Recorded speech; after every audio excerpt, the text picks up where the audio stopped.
안녕하십니까. 오늘은 제19장 가나안으로 돌아옴 살펴보도록 하겠습니다. 우리는 그동안 16, 17, 18장에 걸쳐서 야곱의 생애를 이 부조와 선지자에서 함께 살펴보고 있습니다. 기억나시나요? 제 나름대로 여러분들이 암기하기 쉽도록, 기억나기 쉽도록 하기 위해서 야곱의 생애를 세 단어로 요약했었죠. 야망의 세월, 절망의 세월, 악망의 세월입니다. 야곱이 이제 바단 아람에서 돌아오면서 야복 강가에서 언약의 천사를 만난 이후에 그의 삶은 악망의 삶으로 바뀌죠. 그러고 난 이후에 이제 33장에서 형 에서를 만납니다. 원수처럼 보였던 에서의 얼굴이 하나님의 얼굴로 보이죠.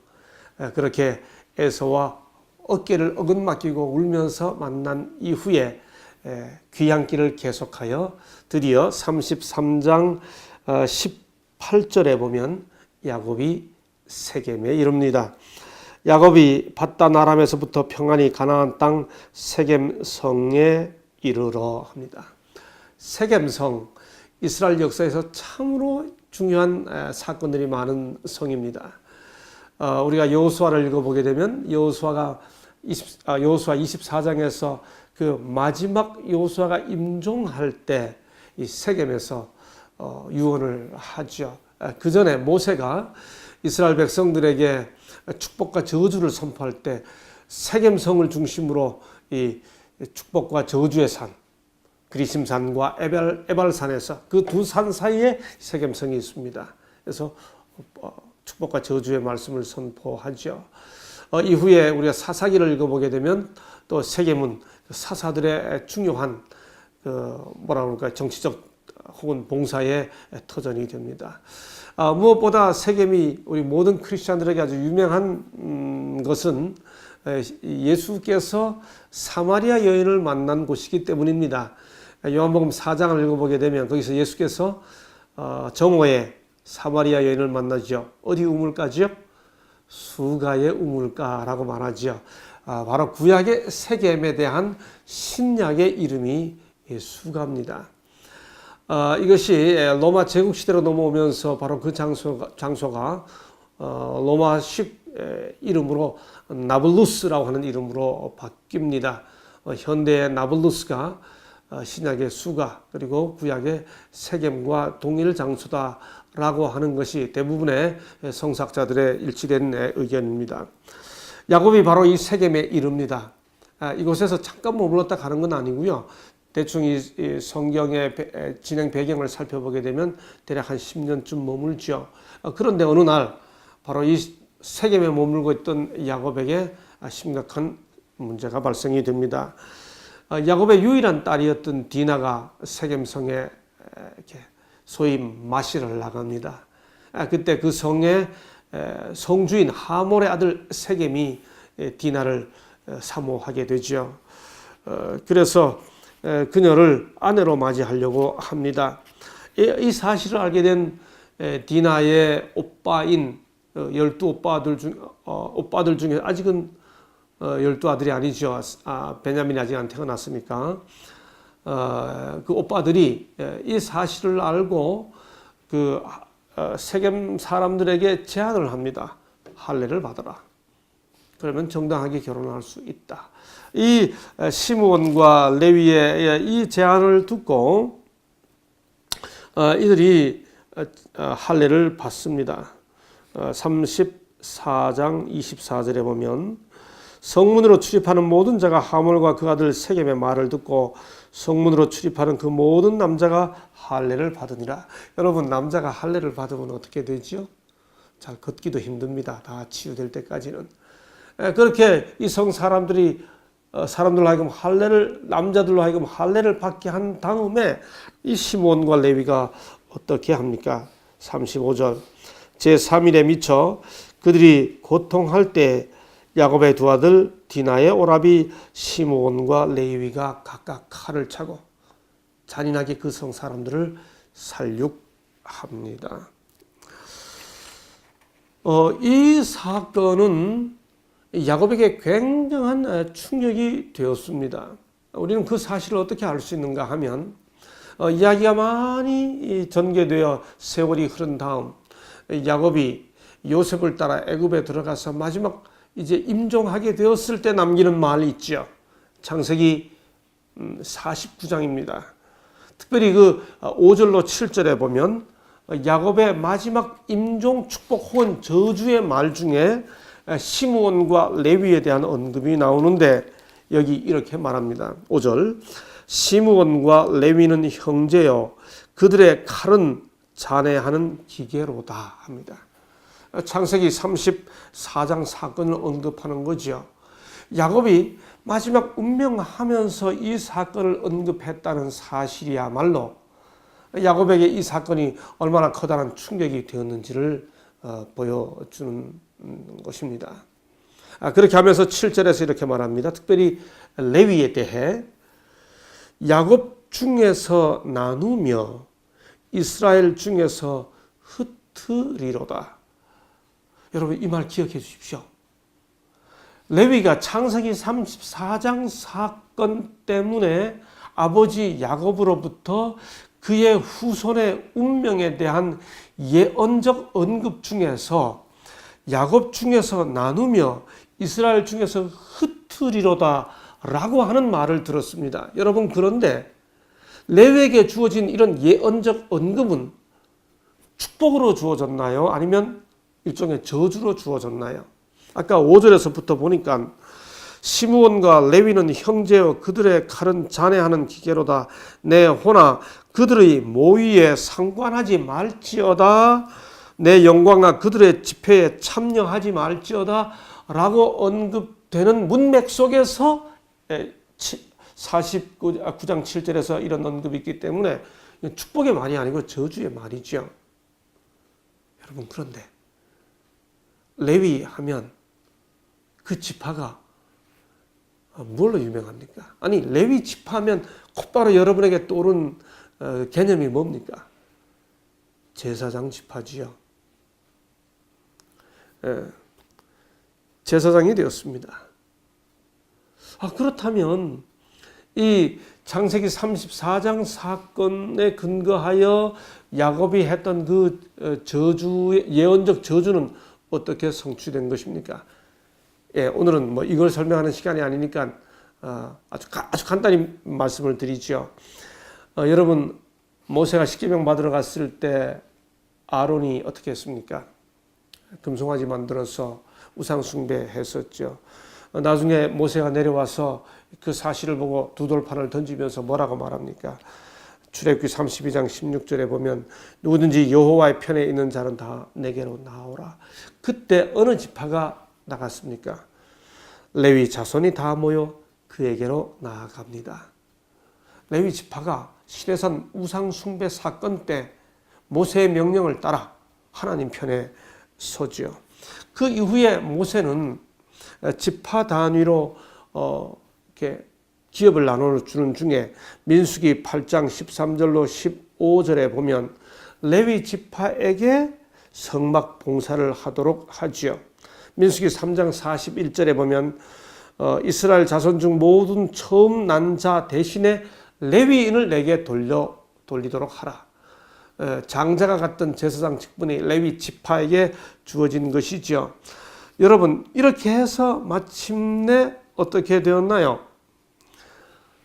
여호수아가 가나안 땅을 다 정복했을 때 레위 지파에게는 기업을 주지 않았죠. 그들에게는 무슨 성을 줬습니까? 도피성을 지정하고 거기에서 제사장들이 거주하면서 각 지파의 사람들의 어떤 그 제사장 봉사를 하도록 하면서 전체 레위 지파가 나뉘어졌죠. 그들은 한 땅을 차지하지 않았습니다. 제사장 직분을 해야 하니까요. 흩어졌죠. 나뉘어졌죠. 창세기 34장 사건 때문에 예언적 저주를 받았던 레위 지파가 그 흩어지고 나뉘어진다고 하는 내용은 성취되었습니다만 그것이 저주의 형태로 성취된 것이 아니라 축복의 형태로 성취된 것이죠. 이것에 대해 교육 148쪽에 보면 이지 와이트는 이렇게 설명합니다. 야곱의 아들 중에 레위는 매우 잔인하고 복수심이 강한 사람 중 하나였고 세겜 사람들을 속여서 죽이는 일에 가장 죄가 큰 두 사람 가운데 하나였다. 그 자손들에게 그대로 나타난 레위의 특성은 하나님께로부터 내가 그들을 야곱 중에서 나누며 이스라엘 중에서 흩으리로다라는 선고를 초래했다.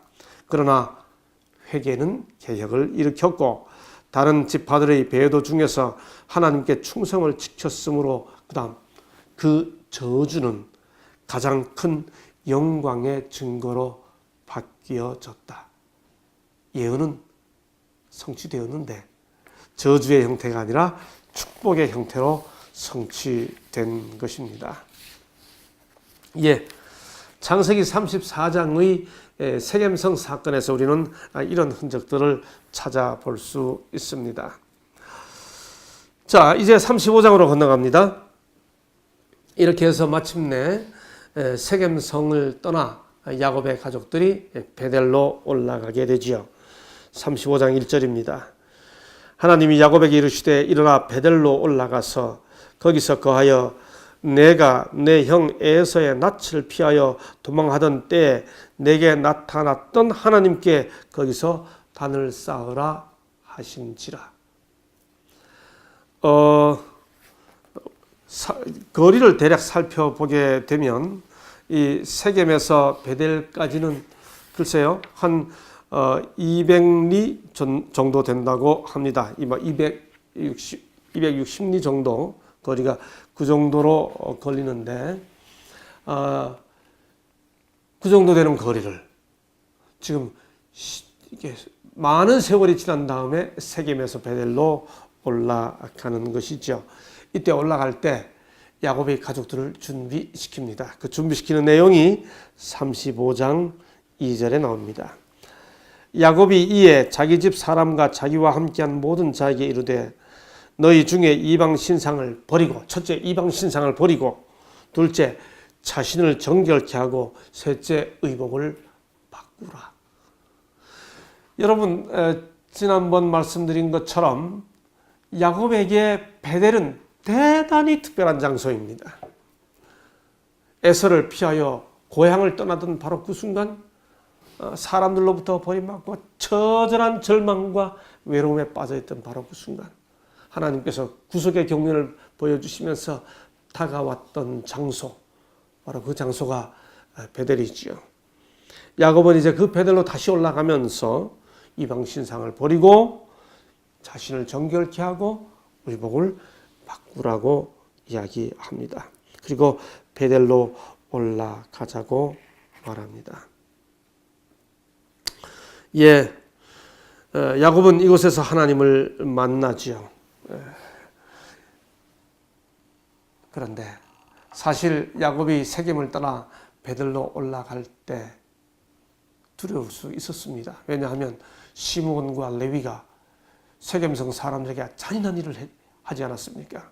그러므로 그 주변 사람들이 복수하겠다고 달려들면 야곱 참 어려워질 수 있었습니다. 그런데 35장 5절 그들이 발행하였으나 하나님이 그러면 그 주변 사람들을 두렵게 하신 거로 야곱의 아들들을 추격하는 자가 없었더라. 하나님께서 귀양하는 야곱 가족들을 보호하고 있음을 보게 됩니다.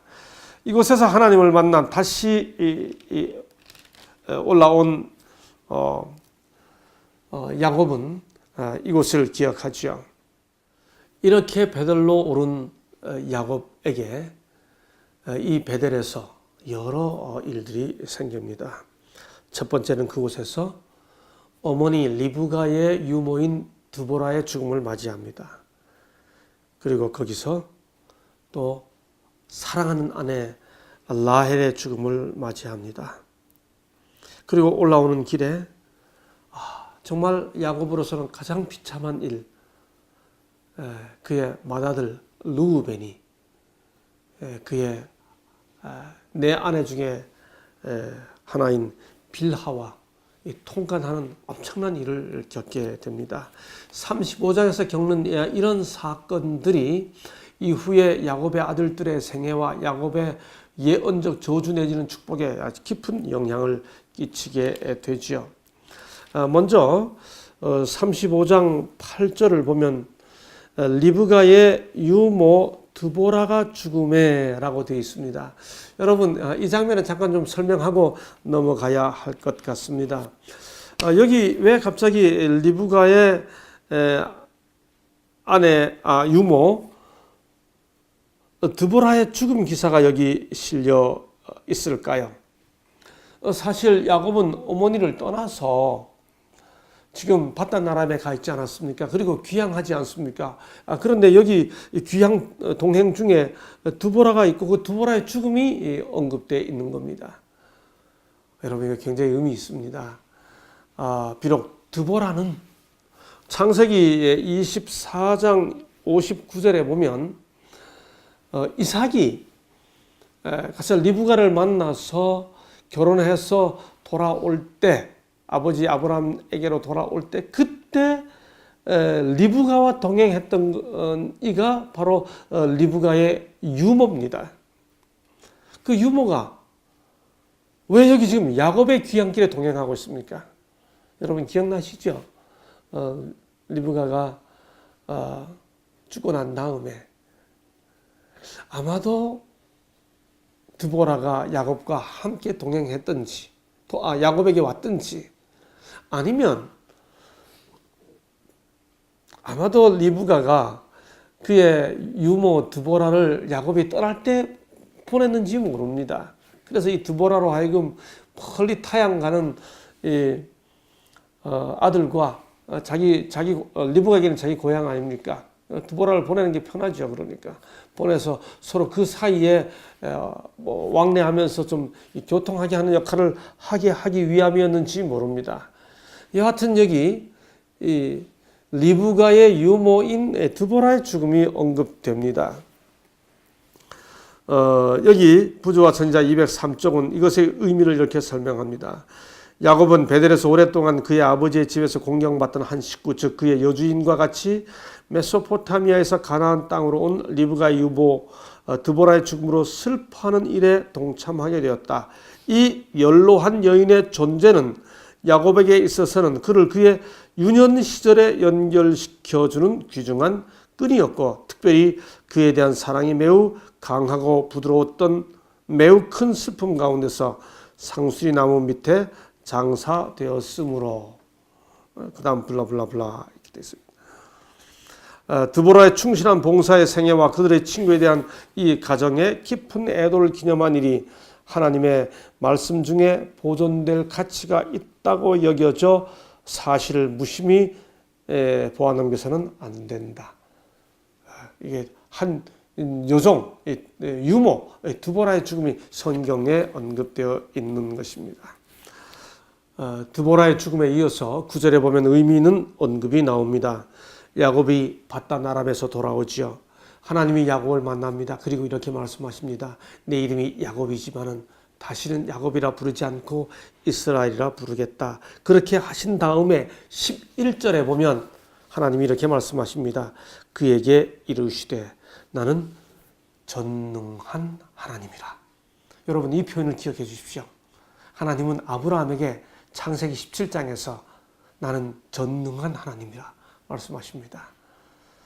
또 여기 이삭에게 전능한 하나님이라고 말씀하십니다. 그리고 야곱에게 여기서 전능한 하나님이라고 말씀하시죠. 히브리어로 엘 샤다이. 야곱은 이렇게 이곳 베델에서 다시 전능한 하나님을 만납니다. 그러자 그가 14절에 보면 또다시 기둥을 세웁니다. 야곱이 하나님이 자기와 말씀하시던 곳에 기둥, 곧 돌기둥을 세우고, 기억나시죠? 여러분 야곱이 돌기둥 세웠던 이야기가 맨 처음 어디에 나옵니까? 창세기 28장에서 베델에서 하나님 만날 때 그때 돌기둥 세웠죠. 히브리어로 마ጼ보트라고 말합니다. 사실 히브리 성경에서 구약 성경에서 이 히브리어 마ጼ보트라는 단어는 굉장히 의미가 심장하고 성사학자들의 관심을 끌어당기는 주제입니다. 특별히 야곱의 생애에 보면 이 야곱은 이 돌기둥 세우는 걸 꽤 좋아합니다. 28장에서 돌기둥 세웠고요. 31장 45절에 보면 라반과 헤어질 때 또 돌기둥 세웁니다. 그리고 여기 베델에서 다시 돌기둥을 세우죠. 아마 그때 28장에서 세운 돌과 당연히 다른 돌이겠죠. 혹은 그 돌이 없어졌을 수도 있고요. 그리고 그것을 다시 베델엘이라고 확정하여 부릅니다. 자, 그리고 그의 귀향길이 시작됩니다. 16절. 그들이 베델에서 발행하여 에브랏에 이르기까지. 여러분이 에브랏이 뭡니까? 그 유명한 미가서 5장 2절에 보면 베들레헴 에브라다야 그렇게 하지 않습니까? 그러므로 여기 35장 16절에 베델에서 발행하여 에브랏에 이르기까지 라고 합니다.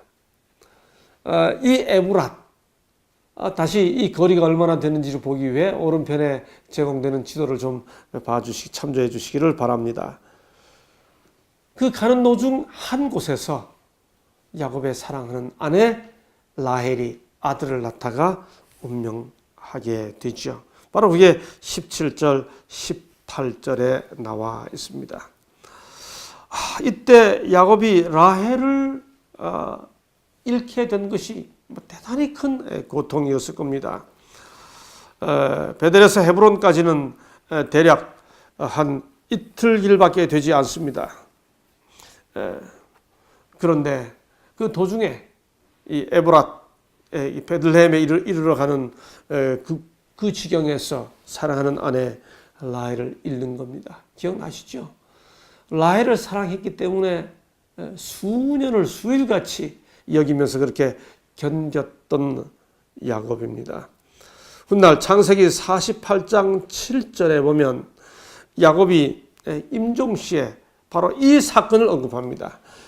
내게 관하여는 내가 이전에 밧단에서 올 때 라헬이 나를 따르는 노중 가나안 땅에서 죽었는데 그것은 에브랏까지 길이 오히려 격한 곳이라 라고 48장 7절에서 언급합니다. 부조와 선지자 207쪽에서는 바로 이것에 대해 이렇게 풀이합니다.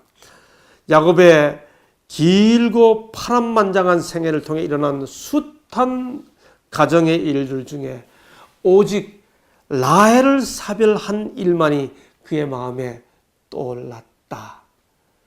가정사와 관련해서 야곱의 임종시에 언급한 일은 라헬의 사별이 유일하다. 바로 그것입니다. 예, 그만큼 이 일은 야곱에게 충격이 된 것이죠. 그 다음에 보면 35장 22절에 참 비참한 일이 하나 언급되어 있습니다. 이스라엘이 그 땅에 유할 때에 르우벤이 가서 그 서모 빌하와 통간함에 이스라엘이 이를 들었더라. 여러분, 성경은 이렇게 기록이 끝납니다. 들었더라. 그리고 그 이야기를 들은 야곱의 감정에 대해 성경 본문은 아무것도 언급하지 않습니다. 침묵합니다. 성경 기자도 그 이야기를 들은 아들이 자기 아내와 통간했다고 하는 이 이야기를 들은 야곱의 심정을 남기기에는 성경 기자도 너무 억장이 무너졌던 것 같습니다. 그 침묵이, 야곱의 감정을 기록하고 있지 않은 그 침묵이 더 무겁게 다가옵니다. 여러분, 리브가가 누굽니까? 르우벤이 누굽니까? 이 르우벤이 야곱의 장자입니다. 장자는 어떤 특권을 가지고 있었나요? 세 가지 특권을 가지고 있었잖아요. 집안의 제사장, 메시아의 조상이 되는 권한, 재산의 두 몫을 받는 권한. 여러분, 그런 엄청난 특권을 가진 르우벤이 이런 아비의 감정을 묘사할 수도 없도록 만드는 이런 엄청난 일을 한 것입니다. 이 일 때문에 결국 르우벤은 장자로서 가지고 있던 모든 특권을 다 상실합니다. 역대상 5장 1절에 보면 르우벤은 장자라도 그 아비의 침상을 더럽게 하였으므로 라고 말합니다. 맞죠? 장자가 아비의 침상을 더럽게 한 것이죠. 그래서 두 몫의 상속은 요셉에게로 돌아갔습니다. 에브라임 므낫세 지파 두 지파가 됐죠. 메시아의 조상이 되는 권리는 누구에게 돌아갔습니까? 유다 지파에게 돌아갔죠. 바로 그것이 창세기 38장이 기록되어 있는 이유입니다. 그리고 민수기 3장 6절에 보면 제사장이 되는 직분은 제사장 직분은 레위 지파에게 돌아가게 되죠. 그래서 부조와 선지자 235쪽은 제사장 직분은 레위에게, 나라와 메시아의 허락은 유다에게, 기업의 두 몫은 요셉에게 배당되었다라고 확인해 주고 있습니다. 창세기 34장과 35장에 야곱의 귀향길에 언급되어 있는 여러 사건들이 이후 이스라엘 역사에 많은 영향을 끼쳤음을 우리가 확인할 수 있게 되는 것이죠. 자, 부조와 선지자는 이후에 야곱과 에서의 삶에 대해서 언급합니다. 여러분, 우리가 여기서 야곱과 에서의 운명에 대해 잠깐 생각해 봐야 할 것은 말라기 1장 1절로 2절에 보면 하나님께서 야곱은 사랑하셨으나 에서는 미워했다라는 언급이 있습니다. 말라기 1장 2절에 보면 에서를 미워하였고라고 말하죠. 여러분, 그런데 이 말이 에서의 운명을 하나님께서 구원에서 배제했다는 뜻이 아닙니다. 부조와 선지자 207쪽에 보면 에서가 구원의 축복에서 제거된 것은 하나님 편에서 독단적으로 특정하신 것은 아니었다. 그리스도를 통하여 주신 하나님의 은혜의 선물은 만민에게 거저 주시는 것이었다라고 언급해 주고 있습니다. 사실상 야곱과 에서는 이때 이미 화해했었습니다. 근데 여기서 우리 중요하게 생각해 봐야 할 것이 하나 있습니다. 야곱은 그가 모든 축복을 다 받았지만 재산 축복, 그 자기에게 해당되진 재산의 몫은 에서에게 양도했습니다. 부조 선지자 207쪽입니다. 야곱은 장자의 명분에 속한 영적 축복에 크게 만족하여 에서가 갈망하고 가치 있게 여긴 유일한 상속물인 아버지의 재산을 형에게 양도했다. 그래서 형제들은 더 이상 갈등 없이 아버지의 임종시에 다시 만나죠. 여러분, 이렇게 해서 35장이 마치고 36장으로 건너갑니다. 이 36장에서 야곱의 쌍둥이 형인 에서의 삶에 대해서 길게 요약해 주고 있죠. 36장 8절, 에서 곧 에돔이 세일산에 거하였더라. 이것만 기억해 주시기 바랍니다. 에서, 즉 에돔 족속은 이때부터 세일산과 연결됩니다. 이후 여호수아까지 이어지면서 가나안 정복을 이해할 때 이 세일산 이야기, 모세 출애굽 사건을 이해할 때 이 세일산에서 에돔 족속 이야기를 이해하려면 세일산을 기억하고 있어야 합니다. 이렇게 34장, 35장, 36장을 살펴보았습니다. 오늘은 여기까지 하겠습니다. 감사합니다.